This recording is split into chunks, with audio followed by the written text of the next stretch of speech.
about how small gestures can make a big difference. Welcome to another episode of Stories and Voices. I am your host, Emanuela Oluchi Ekwazi, and with me here is my co-host. Amos Adeyemi. Today we'll be talking about a thriving topic that left the mind of a lot of people, which is disability etiquette. Now, when I make mention of the word etiquette, it's not that I'm not just going far. It's just around us. How we want the person with disability to be treated, especially respectfully. So first we'll be starting with language. We know a lot of words currently in disability word is outdated. Let me use the word outdated. Let's say, for instance, a person who uses wheelchair. Before we call it, what's it called? They call it cripple. No, cripple. They say cripple person. Yes. But now it is calling somebody cripple. It's like you're insulting that person. So it's right to use the word a wheelchair user, a person who uses crutches. Instead of calling somebody blind, right? Yeah. Instead of calling somebody blind, you can call the person visually impaired. And you do not use the word deaf. This person is deaf. You say the person he have a what? A hearing impairment. So these are the few things we want the public to know that, because using those words, it's not like there's something wrong with it, but it is no longer in vogue. It is no longer in vogue. So moving forward, we'll be talking about communication. Do you have anyone to add in the language? Not really. Okay. We'll be talking about communication. When we talk about communication, communication means different things to different people. But the popular meaning of communication is like talking and passing across information, right? Okay, so we talk about communication. Let me use this instance. I'm on the road. I use crutches. And maybe I want to climb a bus. And the person who is around me, who hasn't seen me climb a bus before, will think I won't be able to climb the bus on my own. Okay, well, this is a life experience though. One time I traveled to one of the northern states, the local. I was about entering this regular keke napep. Yes, I was about entering, and there was this man behind me. It felt maybe I couldn't climb. He was trying to help her. It's not even help. The help was just out of place. He held me, bro. In fact, the way I turned back, I was about yelling at him, but I saw that he was doing it out of a place of pity, because yes, and as a place of kindness, because he does not know how he can communicate with me to tell me that should I help you, or will you be able to climb this thing? Do you need any help climbing? I wish he had asked me if I needed. So I only turned back and told him that please, I can climb this thing by myself. I can do it myself. You don't need to. He said, oh, I should not be angry that he didn't know that I would be able to do that. Point taken. But just next time. But it's even at that, a lot of people still do the same thing. If I'm going on the bus now, somebody wants to hold my crutches and I will climb it. I say, if you're holding my crutches, what will I use as the support to support myself and climb the bus? So thank you. I know that you want to help me. Don't hold my crutches. I will use my crutches to support myself in climbing. That's why you need to educate them too, because they don't. That is what we are doing now. So that's the aspect of communication. Please, whenever you meet a person with disability and you don't know how best to help that person, instead of approaching that person immediately, kindly ask the person, do you need help? This is for even for visually impaired. Instead of visually impaired, when people see them on the road, they see that this person cannot see, and they go as far as grabbing the person's arm. As a visually impaired person, what will you be thinking first? Like, are you sure this is not a kidnapper or a grabber? And you start screaming on the road, right? But the right thing to do is to ask the visually impaired person, Do you need help? Do you need help? And the person will tell you, okay, yes, I need help. This is how I need it. Point taken with respect, not just grabbing that person. Okay? So, Amos, do you have any other thing to ask? Like we have already said, it's our society, it's our surroundings. People don't know.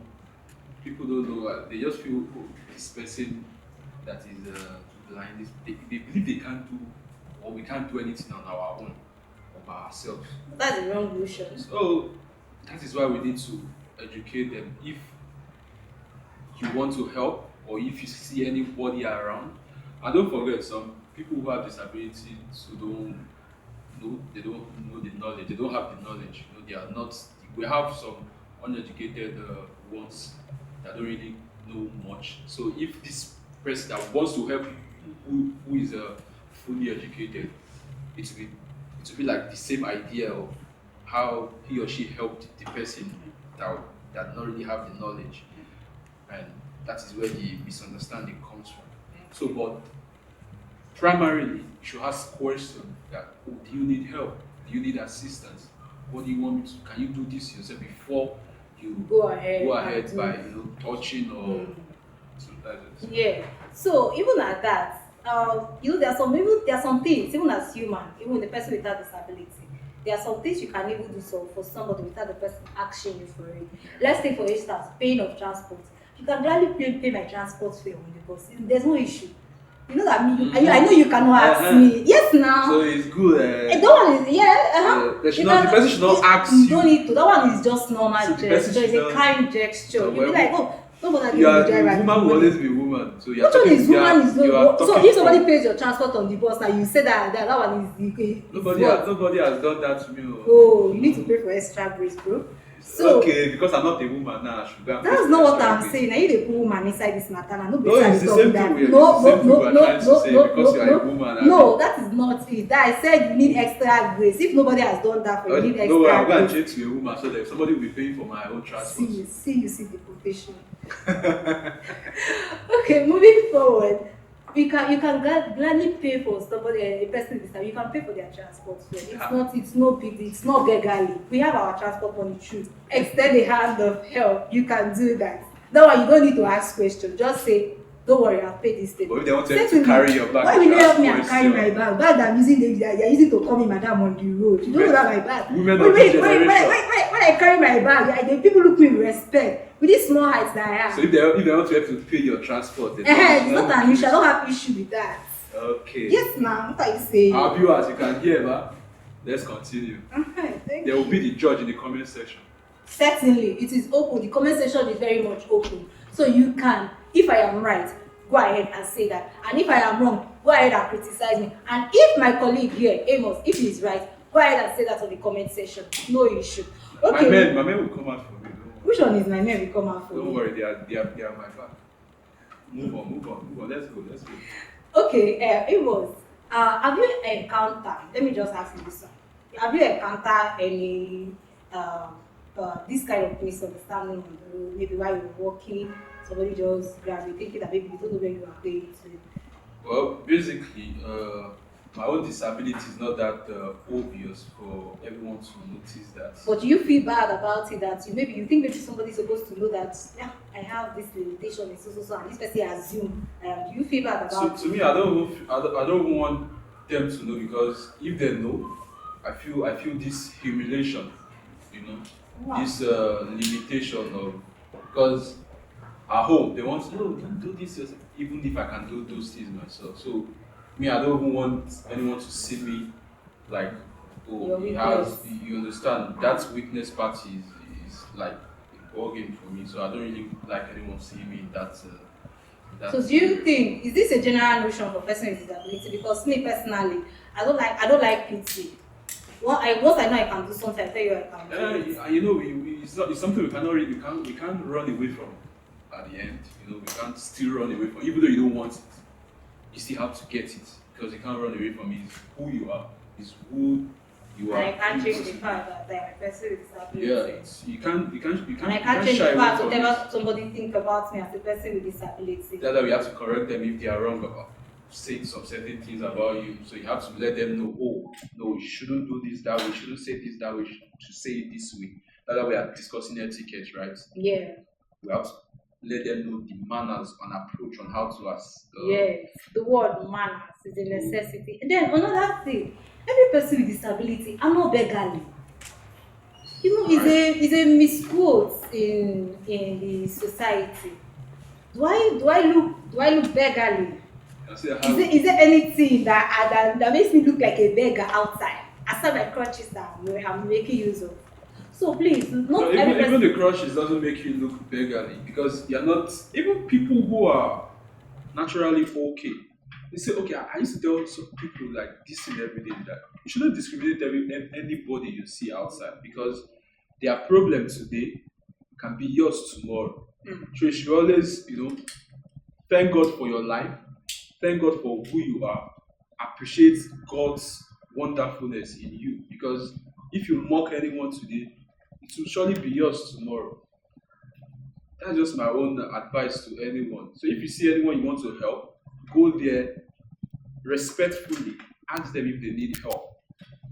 Wheelchair, it's not only people who have disability that uses wheelchair. You have people in the hospital, Aged, yeah. that uses wheelchair, even the crutches. You might be talking to somebody who have hearing impairment and you assume maybe he or she is ignoring you on purpose. That's a For people who has a hearing impairment, if you talk to them, they don't respond. Make sure you tap them to get their attention, or you look directly to their face and let them know you are actually talking to them.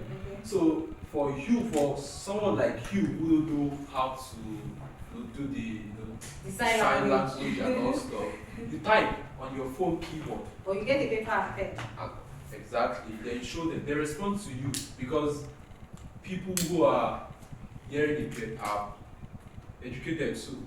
They go to school, they are well educated. So anyone who has disability in this age and time, 95% are well educated. So don't think we don't go to school, bro. We go to school. University graduates, first class, bachelor's degree, doctorate degree, everything you can think of. And people who has disability also have a better education. That's on period, right? Yeah. So if you want to approach, make sure you do that respectfully. Get their attention. Please, we are not less of a human. Right. Do that respectfully. I have this relative. She has hearing impairment. So it's not like her has is that bad. She uses a hearing aid. So I notice whenever I want, if maybe we go for, whenever we travel and we visit them, if we want to talk to her, I will have to raise my voice.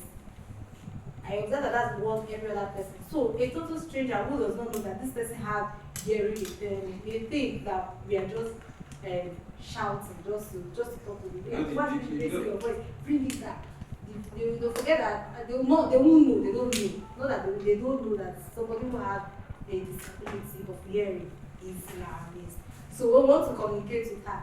We go as far as raising our voice so that she don't feel. And if we know that no matter family gathering, we do one about too, right? And she might want to, yes, to know what are we saying, what are they saying? Do you get it? So each time she do like tapping. I mean, I don't have to do sign language. I'll just say, bring out your phone, just bring out your phone. So all the things that you're saying, I'll be typing, I should be reading on our phone. Do you understand? The hearing aid is just an assistance to project people's voice into hearing, right? It's just a helping hand, right? So that's why it's good to people who are hearing impaired are very very good in lips reading. So as I'm talking now, so I cannot gossip in their midst. No, they read your lips, they get what you are saying. Mm-hmm. They are so good at that. That is why people who are visually impaired are so good in listening.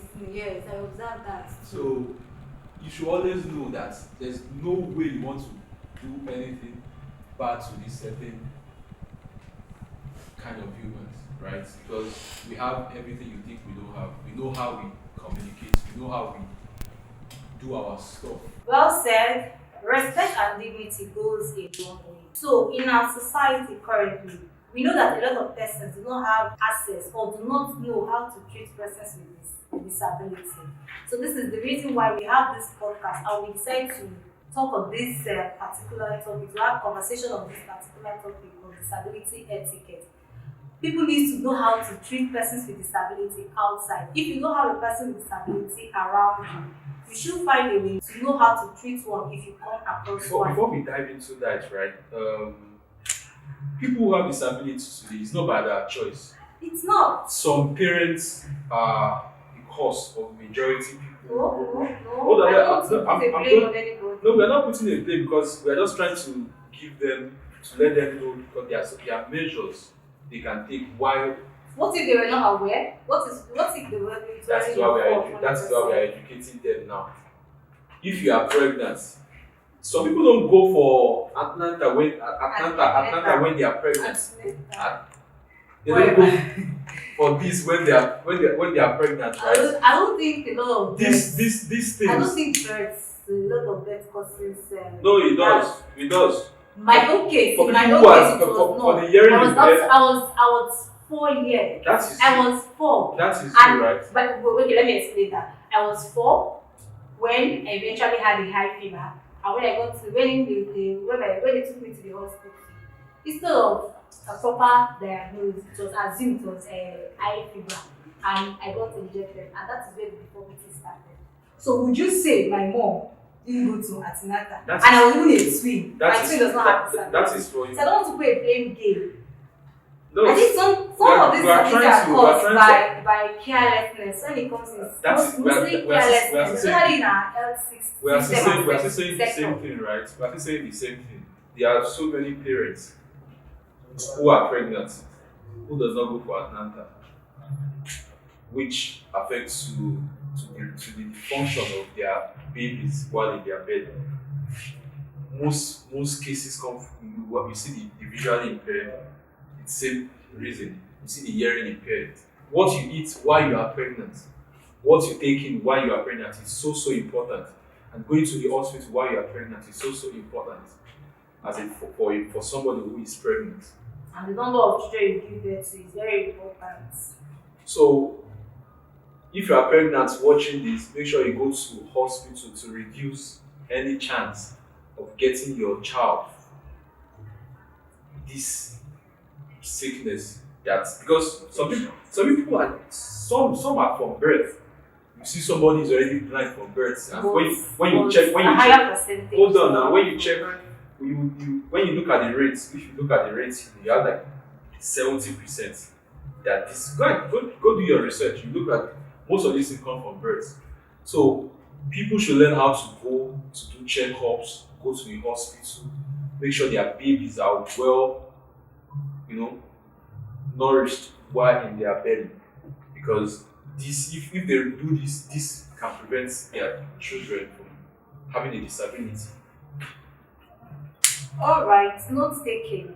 So, with this, we have been able to establish a point that as a person with disability, we ought to be treated with respect. We appreciate every form of partnership, every form of sponsorship from organization, from religious body, from government parastatals who appreciate every form of sponsorship to see that this sensitization go wide, not just in Nigeria alone, to go down to our rural areas, remote areas, to reach out to every other person so that the persons with disability can be treated right. Thank you for watching. Thank you for staying tuned with us till this moment and time.